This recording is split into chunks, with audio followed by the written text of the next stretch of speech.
Refinancing. Refinancing is the replacement of an existing debt obligation with another debt obligation under different terms.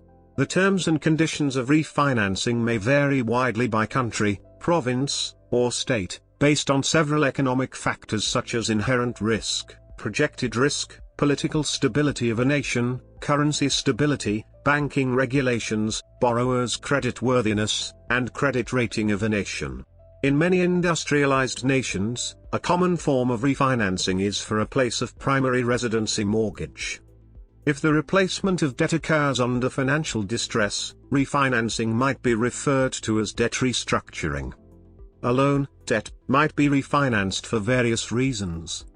Refinancing for reasons 2, 3, and 5 are usually undertaken by borrowers who are in financial difficulty in order to reduce their monthly repayment obligations, with the penalty that they will take longer to pay off their debt. In the context of personal as opposed to corporate finance, refinancing multiple debts makes management of the debt easier. If high-interest debt, such as credit card debt, is consolidated into the home mortgage, the borrower is able to pay off the remaining debt at mortgage rates over a longer period. For home mortgages in the United States, there may be tax advantages available with refinancing, particularly if one does not pay alternative minimum tax. Risks. Some fixed-term loans have penalty clauses, call provisions, that are triggered by an early repayment of the loan, in part or in full, as well as closing fees. There will also be transaction fees on the refinancing.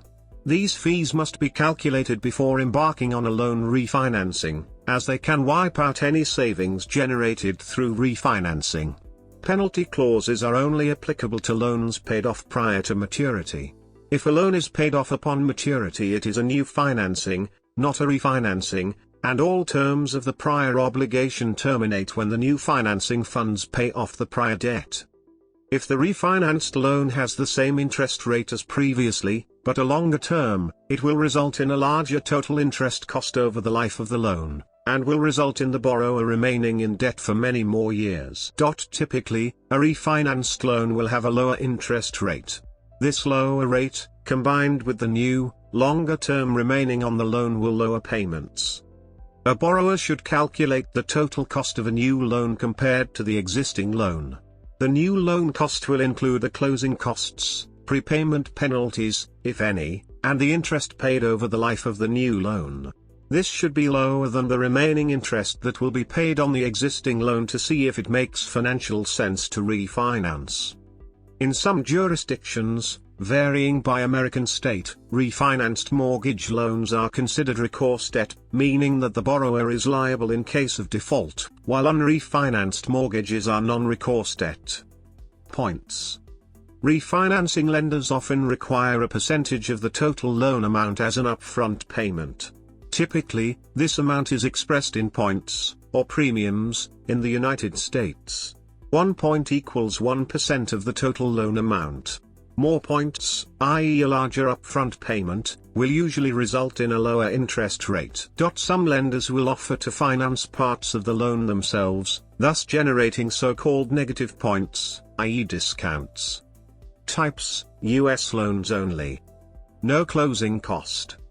Borrowers with this type of refinancing typically pay few if any upfront fees to get the new mortgage loan. This type of refinance can be beneficial provided the prevailing market rate is lower than the borrower's existing rate by a formula determined by the lender offering the loan.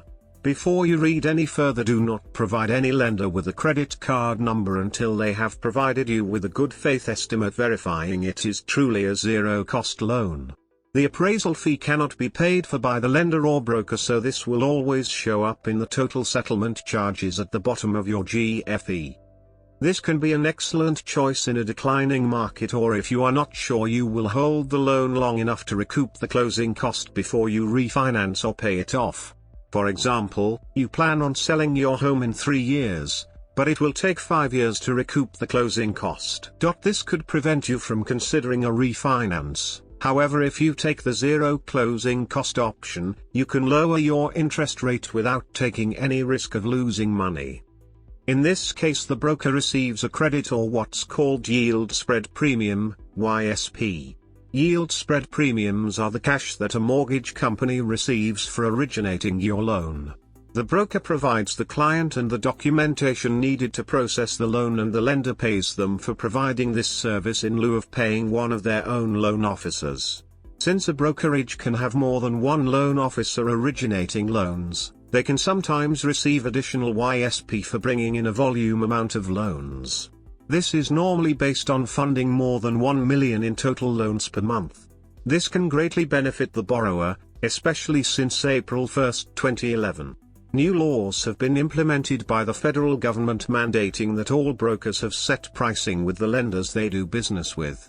Brokers can receive so much YSP that they can provide you with a lower rate than if you went directly to the lender, and they can pay for all your closing costs as opposed to the lender who would make you pay for all the third-party fees on your own. You end up with a lower rate and lower fees. Since the new RESPA law as of April came into effect in 2011, brokers can no longer decide how much they want to make off of the loan. Instead, they sign a contract in April stating that they will keep only a certain percentage of the YSP and the rest will go toward the borrower's closing cost.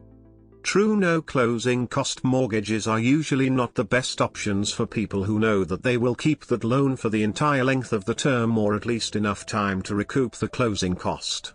When the borrower pays out of pocket for their closing costs, they are at a higher risk of losing the money they invested. In most cases, the borrower is not able to negotiate the fees for the appraisal or escrow. Sometimes, when wrapping closing costs into a loan, you can easily determine whether it makes sense to go with the lower rate with closing cost or the slightly higher rate for free. Some cases your payment will be the same. In that case you would want to choose the higher rate with no fees. If the payment for 4.5% with $2,500 in settlement charges is the same for 4.625% for free, then you will pay the same amount of money over the length of the loan. However, if you choose the loan with closing cost and you refinance before the end of your term, you wasted money on the closing cost. Your loan amount will be $2,500 less at 4.625% and your payment is the same. No appraisal required. The Obama administration authorized several refinance programs aimed at helping underwater homeowners take advantage of the historically low interest rates. Most of these programs do not require an appraisal, and encompass all loan types. The programs offered in 2013 include cash out. This type of refinance may not help lower the monthly payment or shorten mortgage periods. It can be used for home improvement, credit cards, and other debt consolidation. If the borrower qualifies with their current home equity, they can refinance with a loan amount larger than their current mortgage and keep the cash out. In situations where the borrower has both the first and second mortgage, it is common to consolidate these loans as part of the refinance process. However, even if the borrower does not receive any net cash out as part of the transaction, in some cases lenders will consider this a cash out transaction because of the 12-month rule. This rule states that any refinance that occurs within 12 months of a second mortgage, that was not part of the original purchase transaction, is considered a cash out refinance.